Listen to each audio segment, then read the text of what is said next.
Hey guys, welcome back to the second part of the chemical equilibrium series. In this video, we'll be talking about the K constant. Now, the K constant is a value that tells us the concentrations of products and reactants at equilibrium. And I boxed in the word equilibrium because it's a very important part of this definition. So if this value of K is greater than 1, that means the reaction favors the products. If K is less than 1, that means the reaction favors the reactants. If K is equal to 1, there's the same amount of products to reactants. So basically the magnitude of K, so the value, the size of K tells you how much a reaction favors either the reactants or the products. A couple other points to take note of is that K is unitless. It changes with temperature. So in order to find out what K is, you're going to have to write out an equilibrium expression. And to do that, it's pretty much the concentration of your products over the concentration of your reactants, okay? So as you can tell with this general reaction that I've written out, I turned it into an equilibrium expression. So my two products are C and D. So I wrote down, by the way, the bracket represents concentration, in case you guys didn't know what that meant. So I have the concentration of C, one of my products, raised to the coefficient y. So one thing you guys have to really remember when you're writing out the equilibrium expressions is to raise each concentration to its respective coefficient that's in front of the product or reactant that you're talking about. So in this case, because my coefficient is y, it's in front of the C, I'm going to raise my concentration of C to this exponent right here. And I'm going to do the same for every other molecule in my reaction. So my other product is D, so I have this in the numerator, and it's going to be raised to this exponent of Z. And then I do the same for A, one of my reactants, raised to the W, and my last reactant, which is B, raised to the X right here.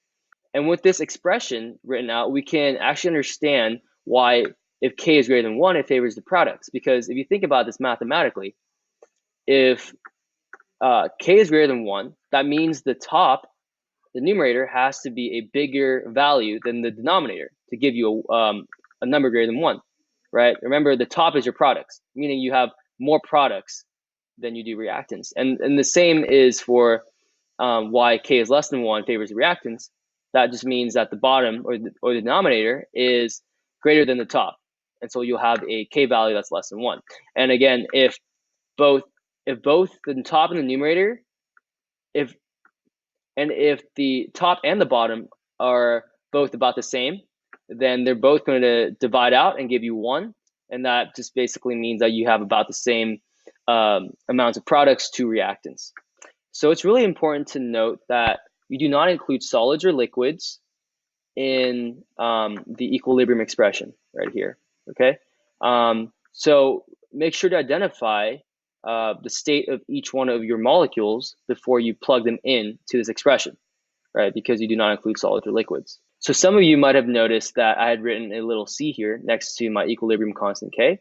C represents concentration, okay? Because we are plugging the concentrations of our molecules into this expression. Which leads me to my next point, that there's many different types of K constants out there in the chemistry world. So in here, just here's a list of a few that you might encounter in your chemistry careers. K/Kc, these are interchangeable, just means concentration, which is what we've been talking about and we'll be focusing on today. Kp is partial pressures, Ka is acid, and Kb is base, and so on and so forth. Okay, that's not too important. It's just so you guys don't get too confused if you see something that's like Ka or Kb. Also, one thing that I had forgotten to mention is that right here in red, right, your molecules A, B, C, and D, these concentrations are at equilibrium. So you got to make sure that when you're plugging in these values into this equilibrium expression, that they are the values at equilibrium. So let's fit the K constant into our pizza analogy, which we had started in the first part of the series. In case you guys hadn't seen that already, make sure you go watch that before you watch this video. It's going to make a lot more sense. But let me just give you guys a brief recap. So we have a system here in which the left-hand side is a pizza maker machine, the right-hand side is a pizza deconstructor machine, as represented with the capital M and capital D. We have initial concentrations of pepperonis and sausages, right? And 0 pizzas to start off with. And we put these starting ingredients into the left-hand side, and we give it some time. And what you'll notice is that after a certain amount of time, this system here reaches equilibrium. And at equilibrium, there's a constant concentration of three pepperonis, 1 sausage, and 1 pizza, right? This machine here is constantly cranking out pizza, and this machine here is constantly deconstructing the pizza back to the starting ingredients. So this is a dynamic dynamic cycle, if you will, right? But the important thing is that this right here, after a certain amount of time, is at equilibrium. So I'll say this is at equilibrium. Okay, so remember the equilibrium constant, K, is a value that tells us the concentrations of reactants and products at equilibrium, right? And K is equal to your products over your reactants. So in this analogy, our K value we would get by dividing our products, which is this 1 slice of pizza at equilibrium, by our reactants, which would be the 3 slices of pepperoni and the 1 sausage, right? And that would give us a K value. And so the K value that we get will tell us if this certain reaction right here favors more of the products or if it favors more of the reactants, right? Because not all reactions are created equal. Some of them might have more products than reactants at equilibrium. Some might have more reactants than products at equilibrium. Some might have an even amount, right? So this number here, whatever we get for K, helps us gauge to what extent we are favoring which side. So you can imagine if I made a scenario in which I had a bunch of pizza at equilibrium and barely any starting ingredients at equilibrium, then the K value would be a very, very big number, greater than 1, right? Because I have a lot more products over reactants. And on the other hand, if I had a lot of starting ingredients at equilibrium and like 1 slice of pizza, then the K value is going to be very small, less than 1, because I'm dividing by a bigger number. So you're probably asking yourself, how am I going to apply this concept of the equilibrium constant to an actual chem problem, right? So I have an example here to help demonstrate that. Let's say you're given a chemical reaction right here, right? And you're asked to write the equilibrium expression. So notice how I had underlined 2 things. In the turquoise color, I had underlined all of the coefficients in front of each molecule. Right here is just an imaginary 1. And in red, I underlined all of the states of the molecules. Because remember, we don't include solids or liquids in the equilibrium expression, right? So I highly recommend that when you guys are doing this type of problem where you have to write out the equilibrium expression, you just do the simple trick of underlining both the coefficients and the physical states of the molecule so you don't forget, right? So I'm going to write my products over my reactants. So let me grab this here. So my first product is the N2. It's a gas, so I can include that in my expression. It has a coefficient of 1, so I'm just going to, imaginary 1 right there for the exponent. Then my next product is H2O. Again, a gas, so I include that. 2's in front, so I'm going to put that as a square. And then my first reactant is NO, gas, raised to the 2nd power because of the coefficient, and H2 gas raised to the 2nd power. So I include all 4 of these molecules because they're all gases. So boom, that's the answer right there for my equilibrium expression.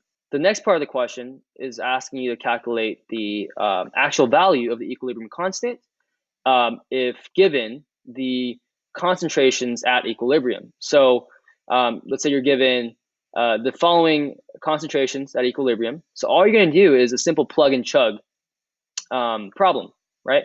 So you can plug in these values into their corresponding spots based off of the equilibrium expression we had written in part A. So you plug them in and you'll get something that looks like this, right? And then you're just going to solve using algebra and you'll get a value of 0.0039.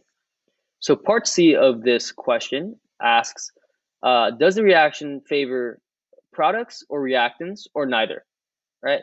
So if you're given this question on a test, all you got to do is compare your K value that you had gotten from part B, right?